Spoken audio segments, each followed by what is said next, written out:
Hello. Today we're talking about Bellamira, which is a play by Charles Sedley, first performed in 1687. So, this play was a translation, a adaptation of an earlier play by the playwright Terence. And so Sedley tells you that in his preface. I think it's also has some influence by some other literature, some of which we've read this semester, and some of which we haven't. But one play that is similar to this play in certain plot points is one that Wycherley wrote that we didn't read, called The Country Wife.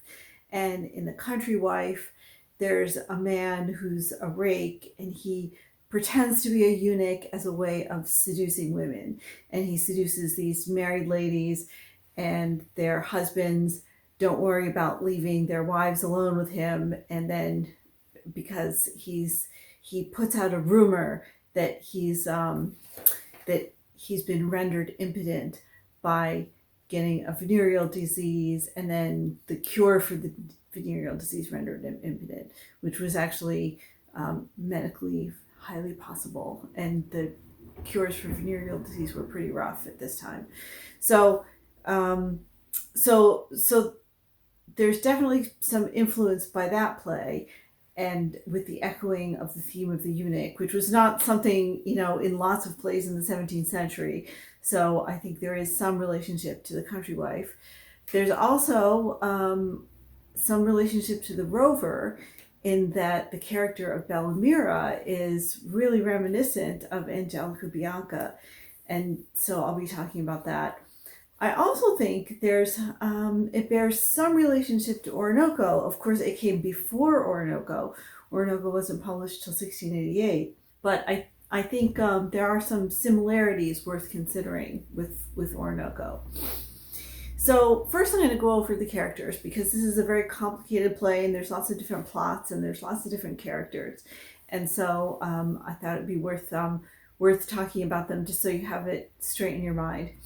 So one character is named Merriman, and this character was clearly written for a particular actor, and because he's referred to throughout the play as fat, and he's comical, and he's sort of like a Falstaff character, but he's also lustful, and he's greedy, and he likes food and drink, and he's actually in love with Thisbe, who he's paired with at the end of the play. But he also has this lustful relationship with Bellamira, although the implication is that he too is impotent, because he eats and drinks too much, and so that renders him useless as a male sexual partner. And Thisbe gets on him for that too. So he's kind of a comical character who's degraded by some of the other male characters in the play. So another character who's on and off stage is named Keepwell. So you can see that both Merryman and Keepwell are what they call charactonyms, which means that the name of the character is named after a crucial characteristic. And so Merryman is Mary, he's a man. Keepwell is he is keeping Bellamira, and he keeps her very well. So his name is Keepwell. So he is the older brother of Lionel, and they're in a system of primogeniture. And so in the system of primogeniture, it's the oldest brother who inherits everything, and the younger brother doesn't really get much at all. And so they're from the same family, but Keepwell is much more comfortable than Lionel, and much better positioned, because he's the heir. He gives Bellamira lots of gifts, and he takes very good care of her. He's not entirely unsympathetic, but he's a little bit undermined by the fact that Bellamira has other lovers and she is very good at manipulating him. So I wouldn't exactly say he's a laughingstock, although all his friends in the opening scene, his friends are teasing him for spending way too much money on Bellamira. But he also doesn't do anything particularly heinous, and he's seems like Bellamira doesn't actually dislike him in particular, and is happy to take his money. And he almost always meets her demands, and that's part of the joke. He's excessively devoted to her, but at the same time, he's not entirely unsympathetic. So Lionel is his younger brother, and he appears relatively late in the play because he's part of an important plot which emerges having to do with him and Isabella. He's something of a romantic lead, and thus you could compare him to Belleville in The Rover, although he's a little bit different. He's, I think overall, he's maybe less of a sentimental character than Belleville. Belleville has a kind of purity of honor that Lionel doesn't have. Lionel had met Isabella briefly when they were both in Spain, and he fell in love with her, and she fell in love with him too. And so she mentions this one great love who she keeps thinking about when she's back in England. But she was sent back to England, and he decides when he hears that Isabella is in town, and he actually sees her publicly, and then he tracks down that it's her, and he disguises himself as a eunuch, thus the echo of both the Terence play and of Wycherley's The Country Wife. In this case, he doesn't pretend that he is still Lionel and he's impotent, as in The Country Wife, but he actually disguises himself as another character who's a eunuch. And this eunuch was a gift from Keepwell to Bellamira. And the job of the eunuch was to take care of Isabella. You can see that that is an echo of an Ottoman harem system where a eunuch would be appointed to take care of and guard the ladies in the harem. This is something that Keepwell does because Bellamira has asked him to leave town for just a couple of days because she wants to get a woman back who she considers to be her sister, and this is Isabella.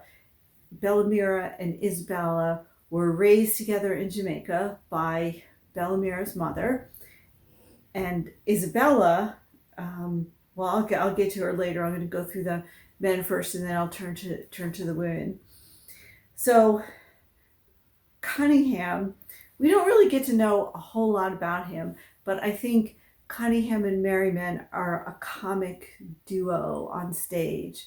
Cunningham is referred to in the text as really skinny, and Merriman is fat. And so I think they're always making fun of each other's bodies, and they're two extremes that are not all that appealing. But Cunningham is also a ladies' man, and he has a lot of women, and he has a correct in him too because he's cunning, and he also in the end, as you recall, is cunning enough to marry Theodosia, who is the daughter of the goldsmith, so he inherits that money, and he also gets Lionel free from having to make that marriage so he can be free to marry Isabella.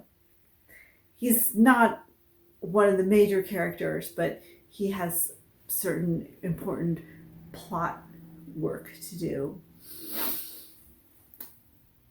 Dangerfield is an important character in this play.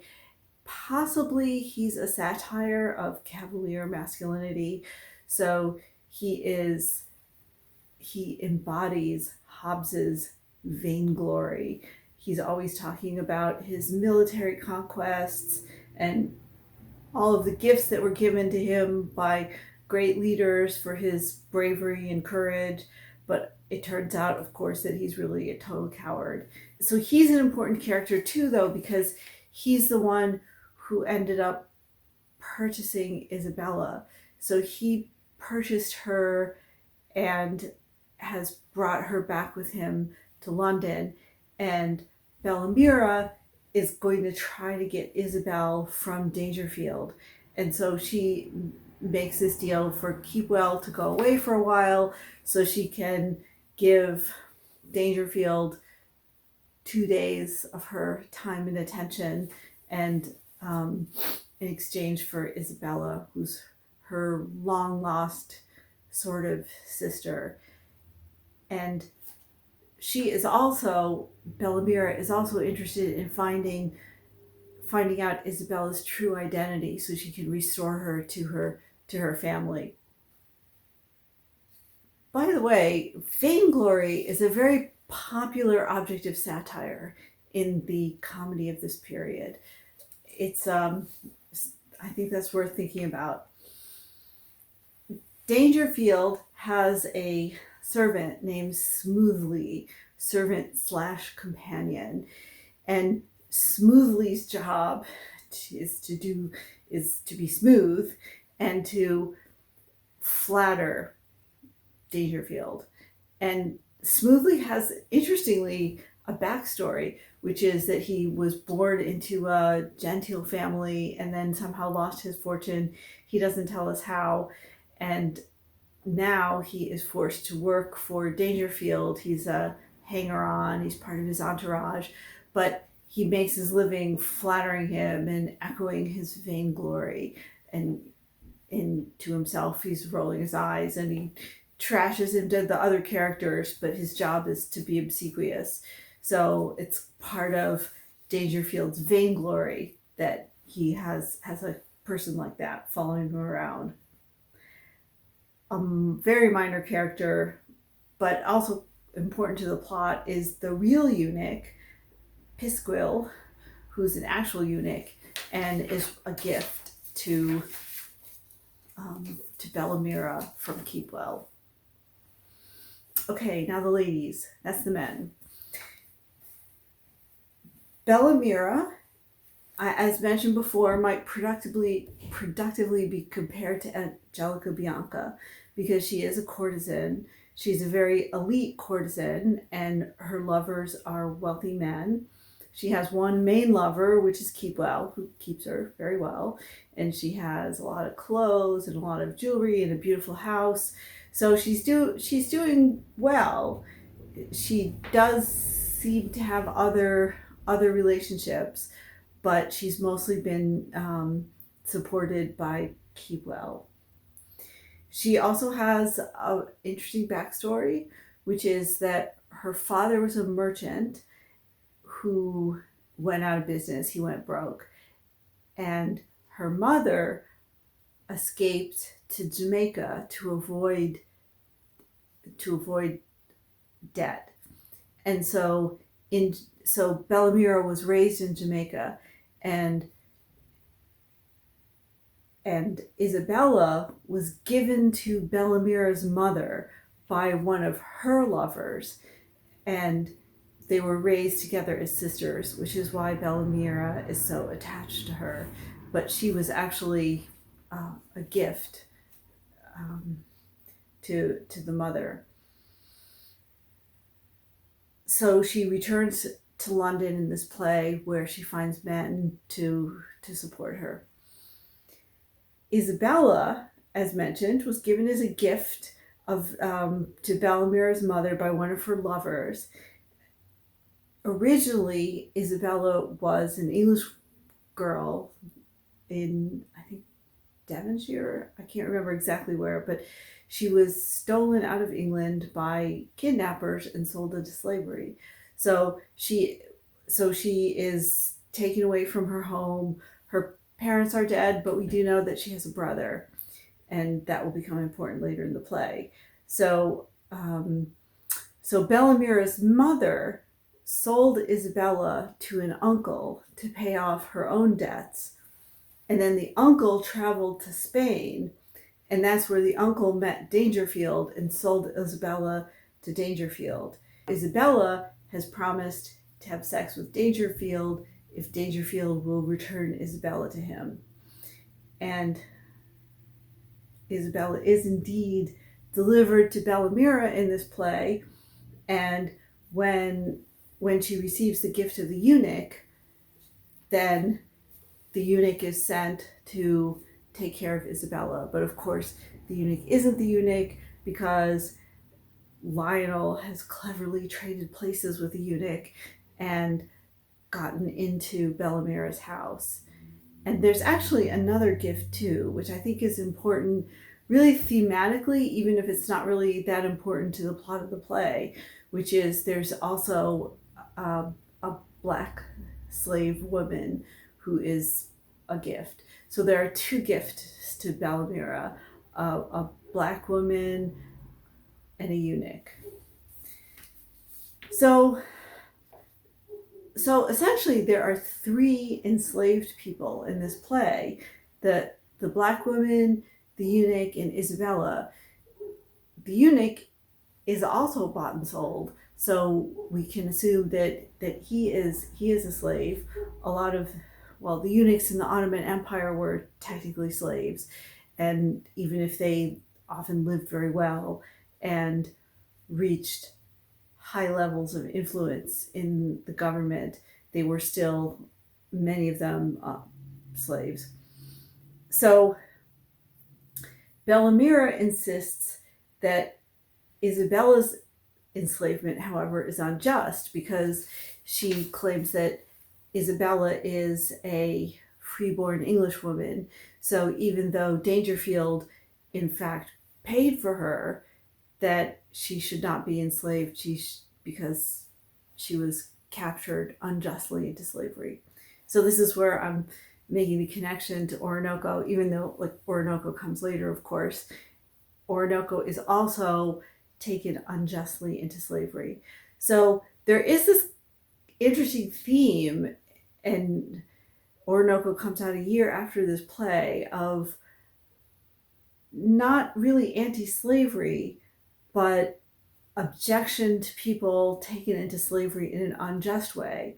So the eunuch is enslaved also, but there isn't really a sense that he should not be enslaved.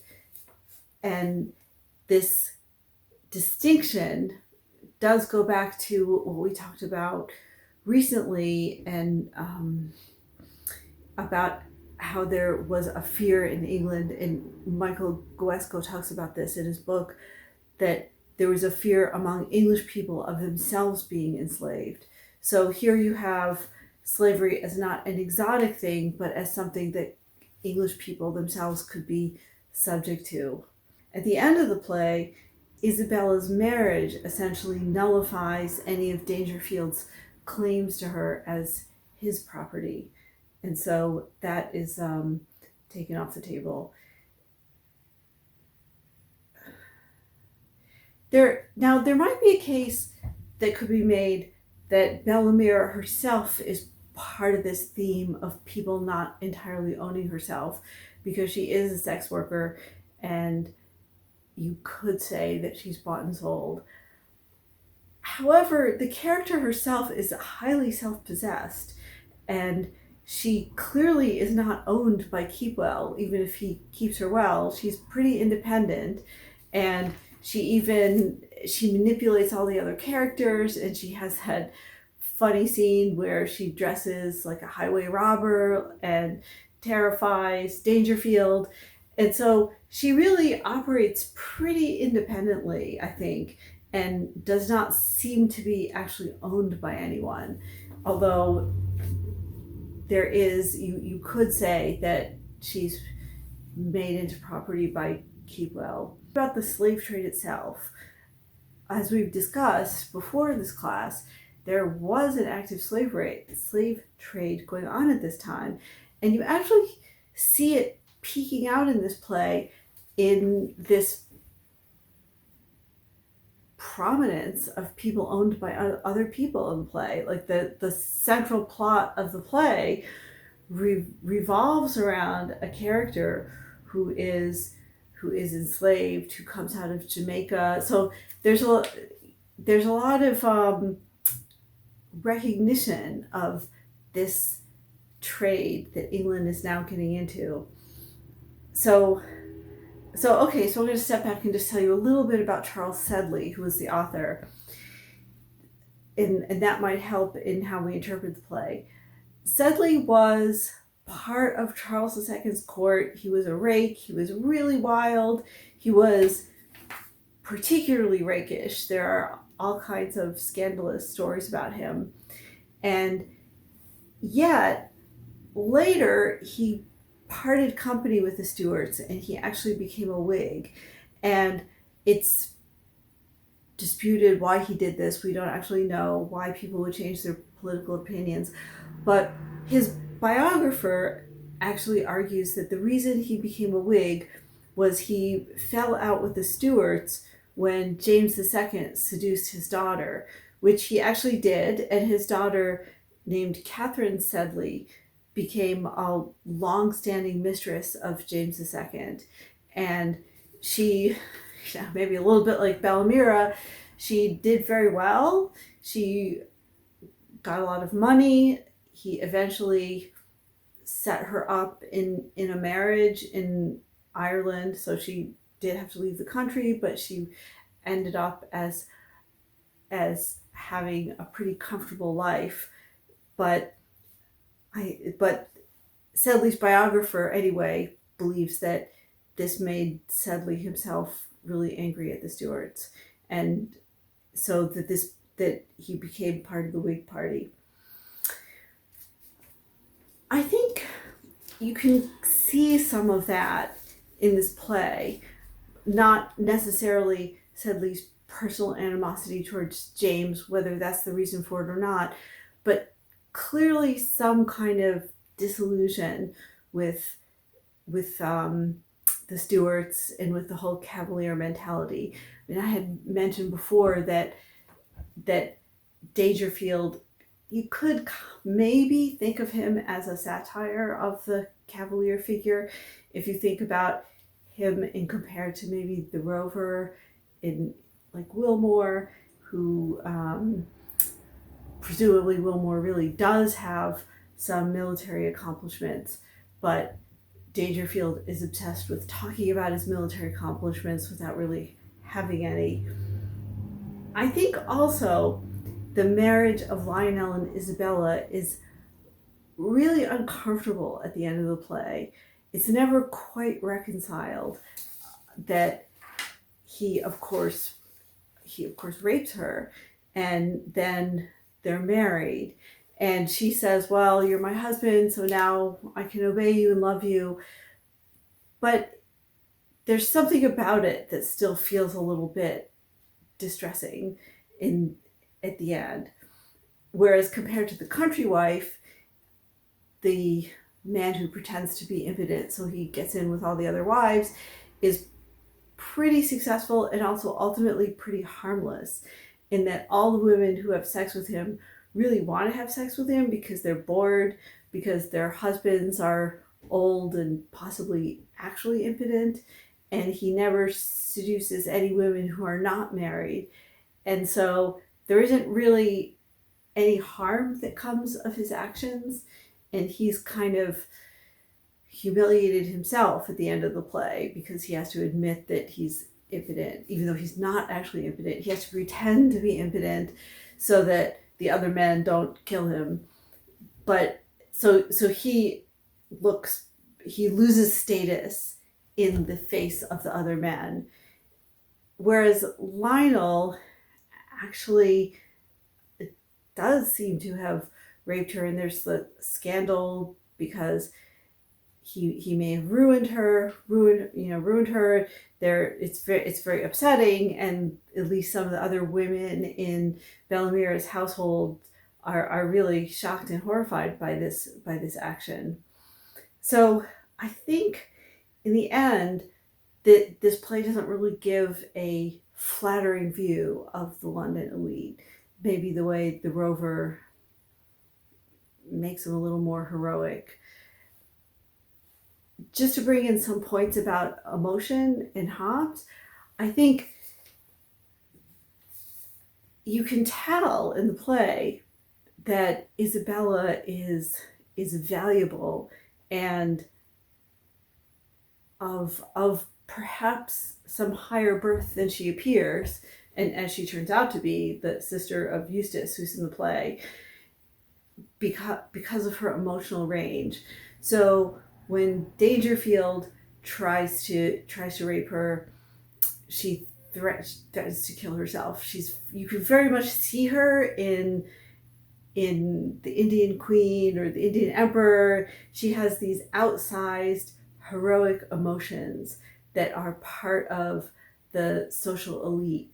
So her emotional range really suggests the significance of her character, and I think allows her to defend her virtue kind of the way Imuinda is able to render herself unable to be exploited because of her heroic range of emotions, to be exploited because of her heroic range of emotions.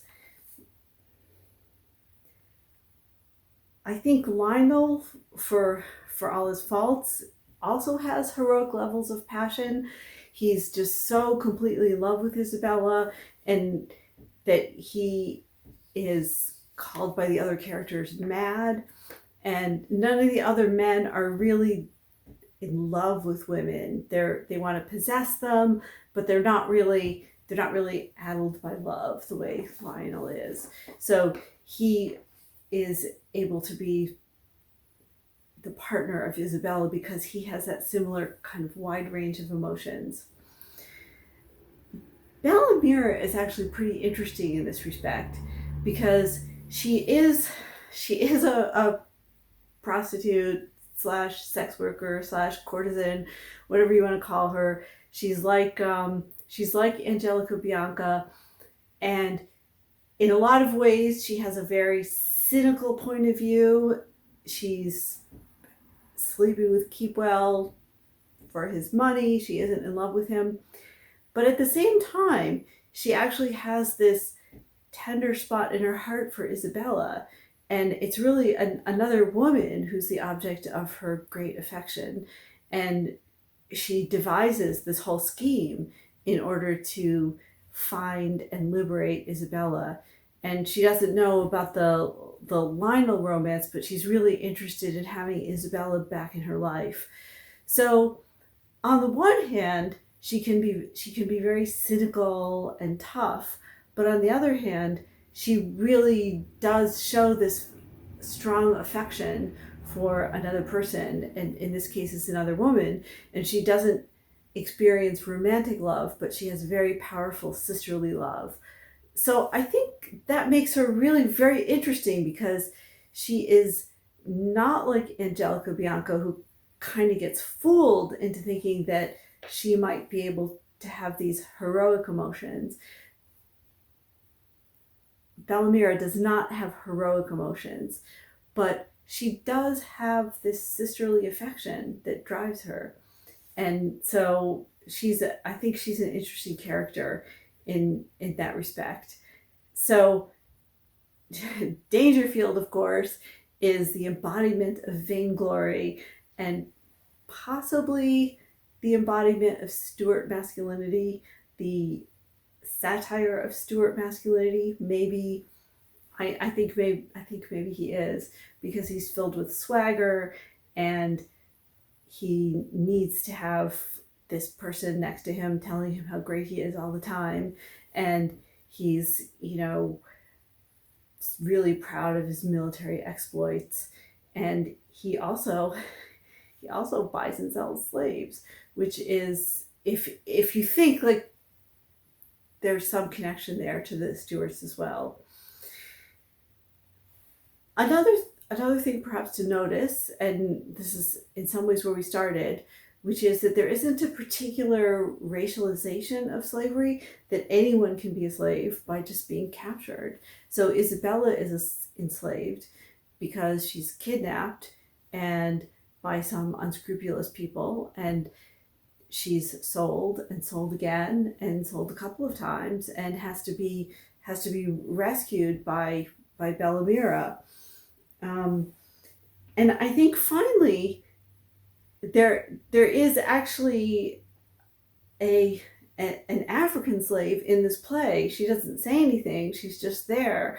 But I think her presence is really important because it reminds audiences of the system that's going on at the same time, where England is involved in enslaving a lot of people. And it isn't really, there isn't any objection, I think. Maybe you disagree, maybe you could think about it a little more. It's not clear that being enslaved itself is wrong, but it's there's definitely some discomfort with the system of buying and selling people, and so so there is, and that discomfort is associated with the Stuarts and perhaps their rapaciousness.